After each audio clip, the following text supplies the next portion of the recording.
गृह मंत्री अमित शाह के संबोधन में एक बार फिर सरकार पर उनकी मजबूत पकड़ दिखाई पड़ी और उन्होंने भी 2 घंटे से ज्यादा 2 घंटे 3 मिनट का भाषण दिया और क्रमवार उन्होंने 9 साल के रिपोर्ट कार्ड के साथ साथ मणिपुर पे लंबी चर्चा की।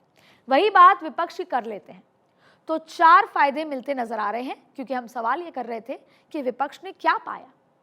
पहला ये कि एक बार फिर से राहुल गांधी को रीलॉन्च करने का कांग्रेस को मौका मिला और खास तौर पे भारत जोड़ो की जो बात है वो संसद में कर पाए और बता पाए अपने संघर्ष के बारे में।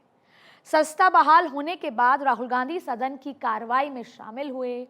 अविश्वास प्रस्ताव पर चर्चा के दूसरे दिन राहुल गांधी का संबोधन हुआ। इस दौरान राहुल गांधी ने भारत जोड़ो यात्रा का जिक्र किया, जैसा मैंने आपको बताया, और जमकर उन्होंने एनडीए सरकार की विफलताओं का भी जिक्र किया। अब आपको बताते हैं कि वहीं दूसरी बड़ी उपलब्धि क्या रही। पीएम को मणिपुर पर बोलने के लिए मजबूर करना, ये एक सबसे बड़ी उपलब्धि है और इसी की वजह से पता होते हुए भी अविश्वास प्रस्ताव लाया गया। नंबर नहीं थे फिर भी लाया गया, जिससे प्रधानमंत्री नरेंद्र मोदी बाध्य रहे। सरकार की तरफ से साफ किया गया कि मणिपुर पर चर्चा के लिए वो तैयार है। देश के गृह मंत्री अमित शाह ने बार बार ये कहा कि मैं तैयार हूं। अमित शाह ने इस बात को सदन में भी दोहराया, लेकिन विपक्ष लगातार पीएम के संबोधन की मांग पर अड़ा रहा, जो चर्चा के तीसरे दिन हुआ।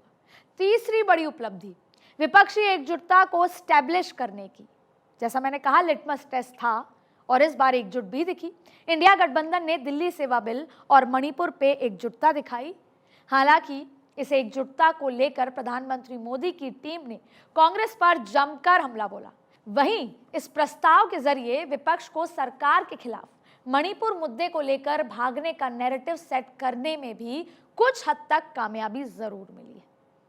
तो ये हुई फायदे की बात, लेकिन इस अविश्वास प्रस्ताव से सत्ता पक्ष और विपक्ष को नुकसान भी हुआ है। पहली बात सत्ता पक्ष की, यह सच है कि सरकार की तरफ से कामकाज का लेखा जोखा रखा गया। सत्ता पक्ष की तरफ से लोकसभा में कई ऐसे प्रखर वक्ता रहे जिन्होंने अपनी बात को बेहतर तरीके से सदन के पटल पर रखा और देश में एक मैसेज देने में वो सफल भी हुए। लेकिन इस पर ये पूरा जो मामला था उस पर मणिपुर को लेकर केंद्रीय सरकार की नाकामी सामने आई।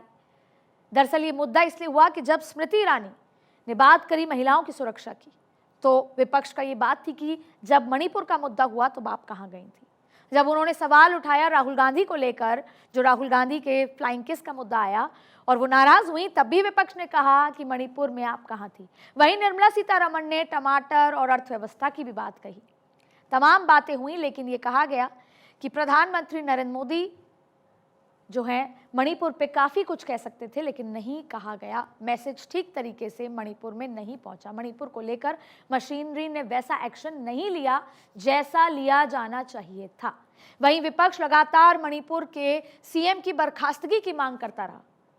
सवाल यह है कि अब बर्खास्त करने से क्या कुछ होगा। गृह मंत्री अमित शाह ने यह कहा कि अगर सरकार हमारी बात नहीं मान रही होती, सहयोग नहीं कर रही होती, तो उनको हटाया जाना लाजमी था। लेकिन अभी तक मणिपुर सीएम के खिलाफ कोई एक्शन नहीं लिया गया। उसको लेकर लगातार विपक्ष सवाल उठाता रहा। अविश्वास प्रस्ताव पर चर्चा के दौरान सरकार की तरफ से सभी वक्ताओं ने पुरानी बातों का जिक्र किया, कांग्रेस को घेरा, यहां तक कि राज्यवर्धन सिंह राठौड़ ने राजस्थान को जमकर घेरा। इसी वजह से ये कहा जा सकता है कि सरकार की छवि एक बार फिर पुरानी बातों के सहारे कांग्रेस को निशाने पर लाने की बनी। अब बात विपक्ष की करते हैं। सबसे पहली बात कि प्रधानमंत्री ने अपने संबोधन में कहा कि 2028 में फिर आप अविश्वास प्रस्ताव लाइएगा, अपना विश्वास जताते हुए कि देश की जनता मुझे फिर चुनकर ला रही है, लेकिन अगली बार तैयारी से।